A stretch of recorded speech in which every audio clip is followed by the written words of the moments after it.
Good morning mga Karels. Good morning, good afternoon Philippines.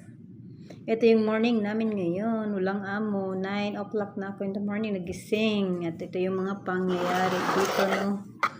Sobrang nagdumi-dumi yung aming alaga. Yan.